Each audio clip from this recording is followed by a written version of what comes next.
and welcome to PalaceFanTV for our February review video here at the Railway Club in Selhurst. I'm Jim Daly, and with me I've got two familiar faces. First of all, it's Terence Ford from redandbluearmy.com. How you doing? Very good. And making his second appearance on PalaceFanTV, it's Chris Grierson from eagles.cpfc.co.uk. How you doing? Yeah, good. Welcome back. Thank you. Good to be here. Good man, good. Okay, right. February for Palace. An interesting one. One win in the Cup, no wins in the league. Terry, why are Palace good in the FA Cup but can't transform that into league form? I don't know, because it's something about taking the pressure off of the league form, I guess, but going in early doors, the league form wasn't really that much of a problem in the earlier rounds of the Cup. But there's definitely something strange going on to go to Spurs, who are the informed team in the country, and pick up a result, and then go 3-0 down at West Brom. It's something very weird. It's not just Spurs though. Southampton, Stoke, all top 10 Premier League teams. All, if they'd have been league results, we'd be thinking, well, that's a great result. Yeah, I think it's cup runs. I think we're going to have a few under Pardew because he plays to win. And I think that is also the same reason why some of the results have gone in the league, because we're very much always set up to win. Other teams, biggest teams sometimes, are set up to get the 0-0 draw first. Yeah. So which is why we're good in the Cup, because we've just gone for it against those teams, and maybe they didn't, mentally they weren't as up for it as we were. But in the league, when you're still playing to win, but then something has maybe gone confidence wise, or we've just been unlucky. We've been unlucky in some games, haven't we? You know, Bournemouth at home, for example, didn't play that badly. Bournemouth scored their first shot on target.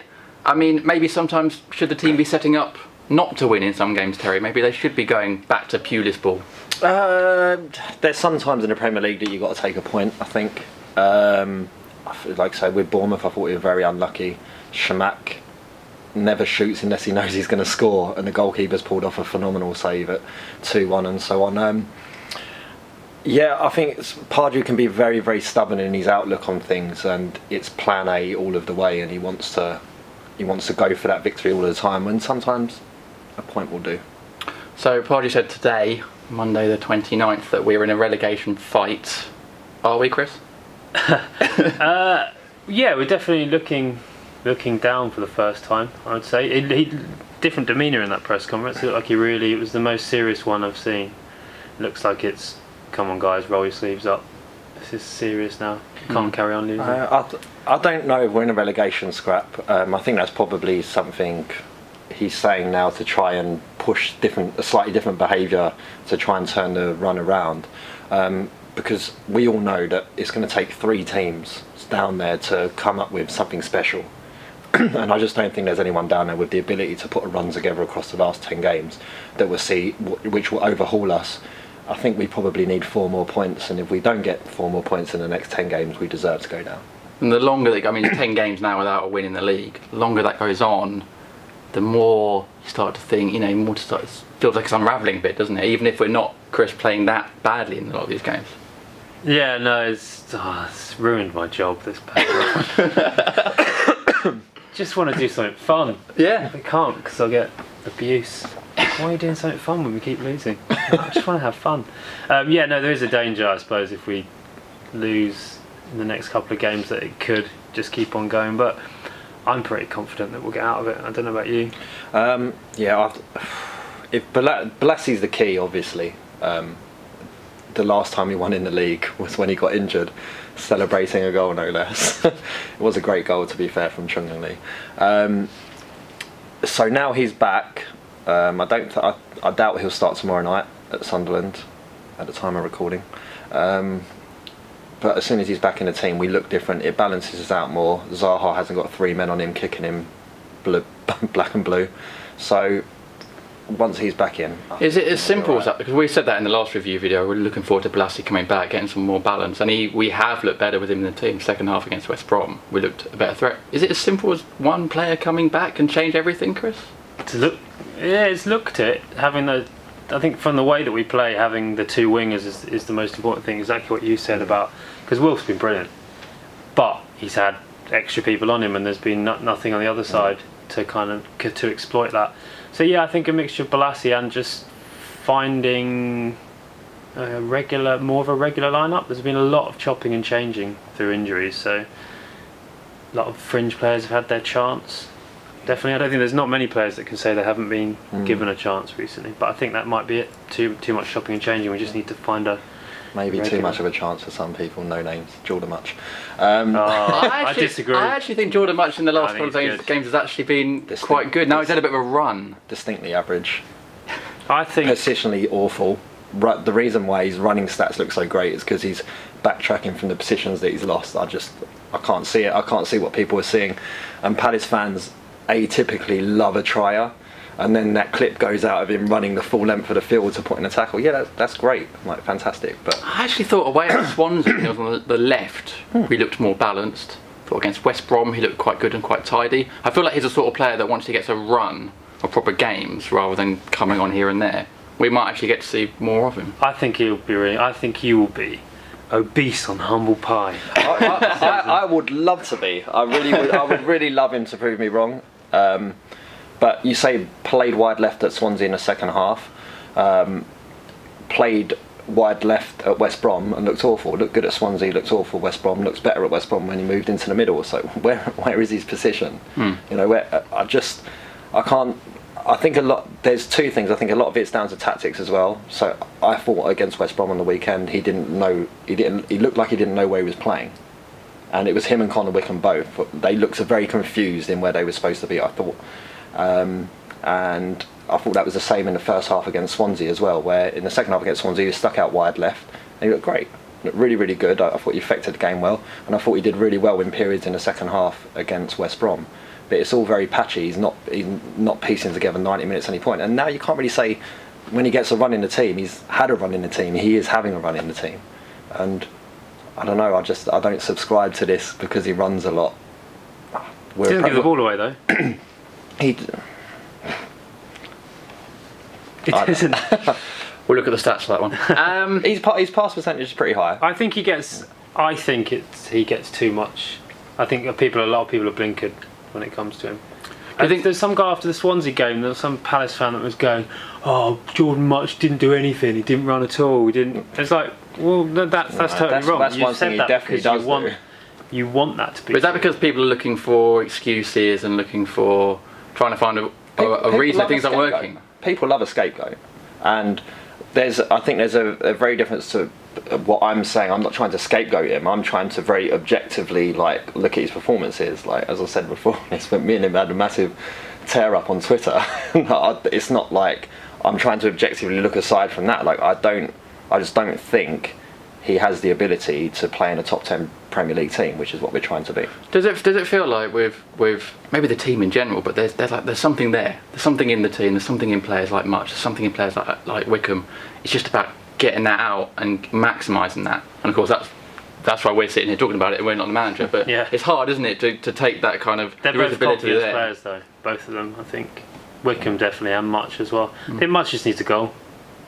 I think when Wickham's got 2 goals now against West Brom, hopefully that will kick him on. You feel like Palace just need a win. We just need something, don't we, to take us over the line, and we'll probably be all right. But on the train back from West Brom the other day, our friend Ben was saying that Alan Pardew was very unpopular when he was a Crystal Palace player and then scored the goal against Liverpool.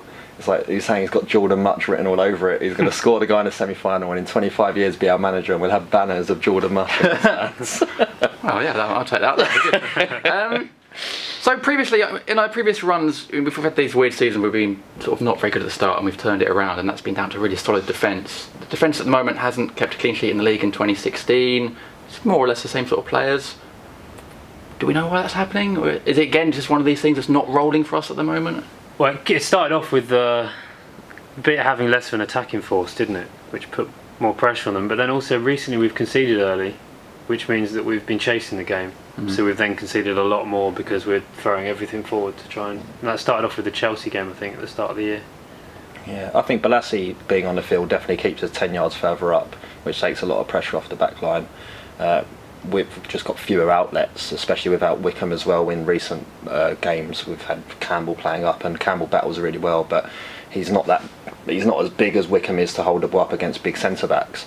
So I think once now we've got Zaha, Balassi and Wickham, all three people can hold the ball up very well, you're going to see our defensive line a lot further up the pitch, and it will be less of a struggle for them, I think. And I think as well, like you say, conceding early for a team that's not scoring that many goals going forward instantly puts pressure on the defence. But if we can free things up front a little bit, so the defence know if we concede a goal, we're still going to get chances up top, that might just sort of make everyone feel a bit more confident.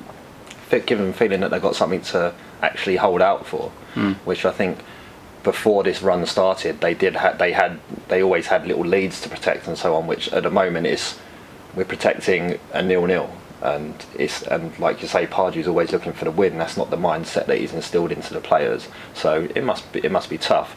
I think on top of that as well, there's been some tired performances. I think Delaney has looked like he's needed rest for a few weeks now.